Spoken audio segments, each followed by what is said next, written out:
Webster's dictionary defines a mascot as a person, animal, or object adopted by a group as a symbolic figure, especially to bring them good luck. Anyone into gaming at all knows that Mario definitely serves this purpose as the mascot of Nintendo. And Sega eventually adopted Sonic the Hedgehog in the same way. The TurboGrafx-16? Well, it created Bonk, with this first game in the series called Bonk's Adventure, in the hopes that it would benefit from some of this good luck. It is the year 10,000 BC, and you play as Bonk, a caveman out to rescue Princess Za, who has been kidnapped by the evil king, Drool. Drool has also stolen Bonk's best buds and forced them to do his bidding. In order to save them all, Bonk must traverse through deserts, volcanoes, and tropical forests filled with a whole bunch of crazy, quirky, and bizarre enemies. But Bonk only has one real weapon: his head. An often typical trait of mascot games is action platform gameplay, and Bonk's Adventure is no different with 5 side-scrolling stages. As Bonk bonks his way through the levels, he finds a lot of items to collect left behind by enemies or inside various flowers. One of the best items is meat, which gives Bonk power-up capabilities. Now, the first small meat awards a more powerful headbutt and allows Bonk to temporarily freeze enemies. The second meat, or the giant meat, turns Bonk into Psycho Super Bonk. Well, I actually just made that up, but it sounds cool. Here, he also becomes invincible for a short time. These meat power-ups are only temporary, but are invaluable and a lot of fun to collect. Now, the power-ups aren't the only thing that give Bonk his great in-game personality. Bonk has powerful choppers and can use his teeth to grab walls and also swing on vines. Bonk can climb up waterfalls, ride dinosaurs, bounce off clouds, foam at the mouth.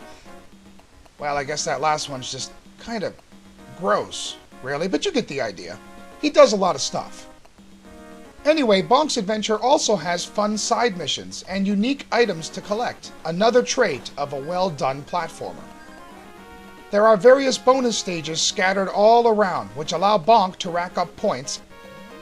Many of these stages are only found in specific caves.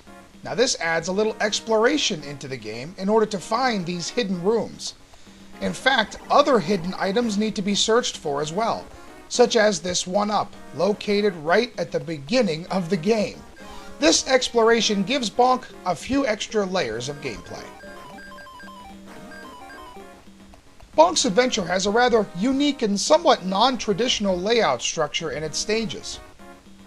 Some areas are very long, while others are quite short. Stage 2, for example, is literally comprised of 7 different areas. However, Stage 4 is only one very large area, leading straight to the end boss without stopping. Some also have upper and lower paths with different hazards found in each. You never quite know how each stage is going to play out, and I really love this aspect.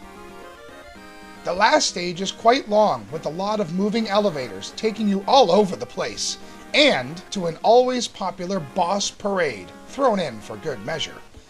Yippee!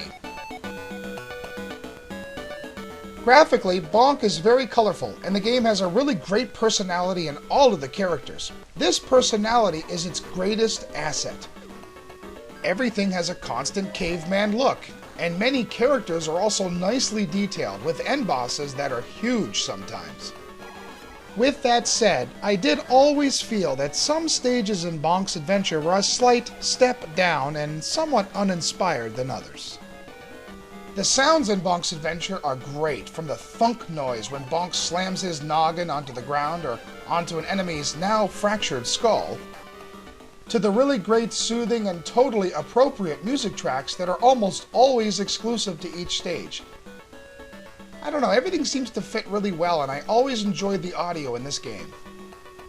Bonk has pretty good control with spot-on accurate headbutts. His main jump, however, is slightly delayed and does make extremely tight and precise jumping somewhat difficult. Raising the turbo switches up allows a constant spin move that comes in handy for certain bonus stages and for bypassing hard-to-beat areas, you know, in case you want to cheat a little. But it does make bonking an enemy accurately impossible. When Bonk runs out of hearts and dies, he continues at the exact same spot. In fact, Bonk will earn a ton of extra lives as more hidden items and bonus points are found.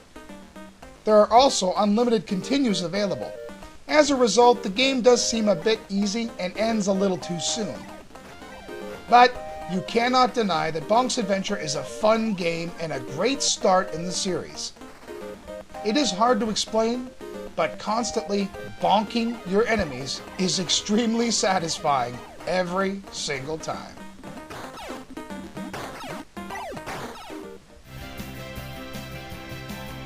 Did Bonk become the TurboGrafx-16's symbolic figure? You betcha. He appeared in many of the ads and also came packed in with some of the systems.